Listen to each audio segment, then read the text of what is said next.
Hi guys, you are most welcome to your channel. This is Ashif Ali. बच्चों, एक एक marks के हमारे क्वेश्चन नंबर 16 तक ऑलमोस्ट हमने कंप्लीट कर लिया। आज की क्लास में हम करेंगे 3 मार्क्स वाले क्वेश्चन। तो शुरुआत होगी हमारी क्वेश्चन नंबर 17 से। क्वेश्चन रीड कर लेते हैं और फटाफट से इसको सॉल्व करते हैं। Sinco limited purchase asset of the book value of 1,98,000 from Dixon limited. It was agreed that the purchase consideration be paid by issuing 10% debenture of 100 rupee each. ठीक है, रिकॉर्ड करनी है जो स्टेटमेंट ऊपर दी हुई है उसकी journal entry in the book of Sinco limited assuming that the debenture have been issued. पहले हमें रिकॉर्ड करनी है एट 10% डिस्काउंट पर अगर डिबेंचर इशू करे गए हैं इस पेमेंट को करने के लिए तो क्या जर्नल एंट्री बनेगी. और सेकंड हमें करनी है प्रीमियम पर अगर इशू करे गए हैं डिबेंचर तो हमने क्या जर्नल एंट्री करनी है. तो फटाफट से आते हैं और फॉर्मेट बना लेते हैं. वैसे फॉर्मेट तो इतने सारे बना चुके हैं, अब मुझे लगता नहीं है नीड है. आपको पता तो लग ही गया होगा कि किस तरीके से क्वेश्चन को सॉल्व करना है. यहाँ पर हम किसकी किताब में इसको रिकॉर्ड कर रहे हैं वो भी डालेंगे. पहले डाल देते हैं ऊपर जर्नल, और किसकी बुक में, in the books of Sinco limited. ये हो गई हमारी क्रेडिट साइड, ये हो गई हमारी डेबिट साइड, ये हो गया हमारा जर्नल फोलियो. ठीक है, सॉरी लेजर फोलियो. ये हो गया डेबिट अमाउंट, यहाँ जाएगा क्रेडिट अमाउंट, यहाँ जाएगा. यहाँ पर आ जाएंगी हमारी सारी डेट्स. ये हो गया पार्टिकुलर.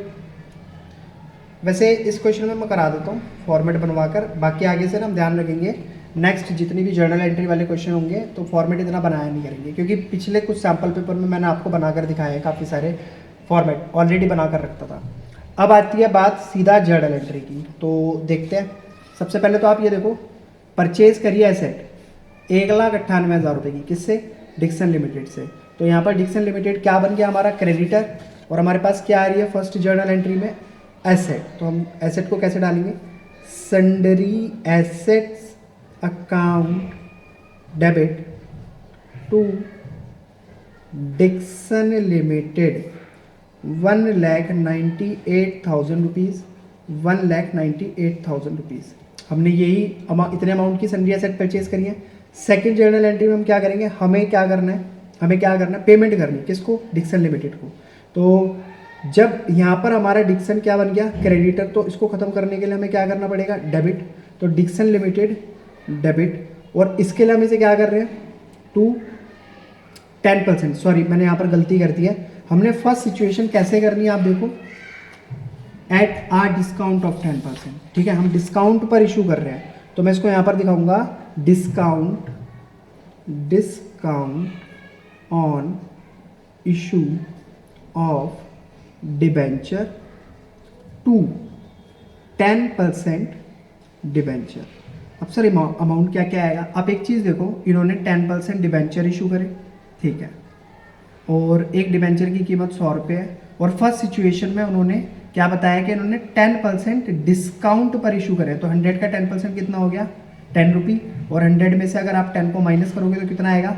90. और जब आप पेमेंट करोगे 1,98,000 की तो आपको कितने डिबेंचर इशू करने पड़ेंगे? तो जब आप इसे कैलकुलेट करोगे तो ये समथिंग बैठेगा 2,200 डिबेंचर आपको इशू करने पड़ेंगे. ठीक है, यहाँ तक बात समझ आ गई. पेमेंट हमारी जेब से कितने की, मतलब हमने देने कितने थे इसको? 1,98,000.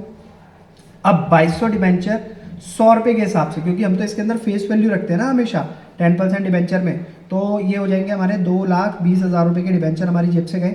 और 2,200 इंटू 10 यानी कि 22,000 रुपये के जो हमारे डिबेंचर पर डिस्काउंट था वो हमने दिया 22,000 रुपये.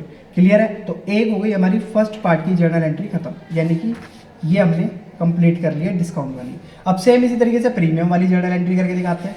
तो प्रीमियम वाली जर्नल एंट्री के लिए मैं यहाँ पर डाल देता हूँ third point, sundry asset account debit to Dixon limited. 1,98,000 आ गया हमारा यहाँ. 1,98,000 हो गया यहाँ, क्योंकि हमने एसेट परचेज करी है. अब यहाँ पर देखो एक क्रेडिटर बन रहा है, तो सेम इसको हमें खत्म करना पड़ेगा, तो डेबिट करना पड़ेगा. तो डिक्सन लिमिटेड डेबिट. अब इस सिचुएशन में क्या बोला था इन्होंने सवाल के अंदर?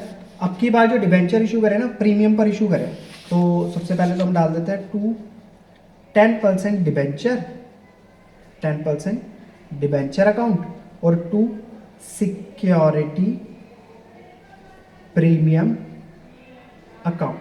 ठीक है, अब इसको कैलकुलेट करते हैं। तो बताओ, इन्होंने 10% डिबेंचर इशू करे, वही ऊपर वाली सेम कहानी मैं यहाँ पर लिखने वाला हूँ। और अब की बार सिर्फ मुद्दे की बात करते हैं। एक डिबेंचर 100 रुपये का था और 10% प्रीमियम पर इशू करा है, तो 100 का 10% वही 10 रुपये प्लस 100, यानी कि अब की बार हमने डिबेंचर कितने रुपए का इशू करा है, 110 रुपये का। पहले कितने का करा था, 90 का। ठीक है, तो अब जरा हमें पे कितना करना है, 1,98,000 डिवाइडेड बाई 110। तो इससे इसको डिवाइड करेंगे 11 एकम 11 ही रहेगा यहाँ तो, खैर यहाँ तो कुछ नहीं होगा, और 11/8 हो जाएगा। हाँ, अब की बार हमने 1800 डिबेंचर इशू करे, तो सिंपल सी चीज़, पेमेंट तो हमने करी 1,98,000 की, क्लियर है। और हमारी जेब से जो डिबेंचर का पैसा जा रहा है वो कितना जा रहा है, सिर्फ 1,80,000 रुपये। तो कम कितना जा रहा है, 18,000 रुपये, क्योंकि वो हमने प्रीमियम ले लिया, प्रीमियम का अमाउंट ले लिया।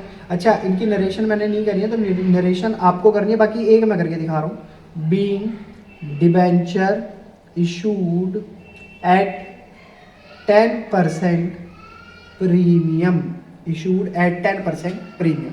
तो बच्चों, क्वेश्चन नंबर 17 हो चुका है कंप्लीट। आई होप क्वेश्चन आपको बहुत अच्छे तरीके से समझ आया होगा। अगर क्वेश्चन वाकई समझ आया तो प्लीज़ वीडियो को लाइक और कमेंट और चैनल को सब्सक्राइब जरूर कीजिएगा। फिर मिलेंगे आपसे अगली वीडियो में क्वेश्चन नंबर 18 के साथ। तब तक के लिए धन्यवाद।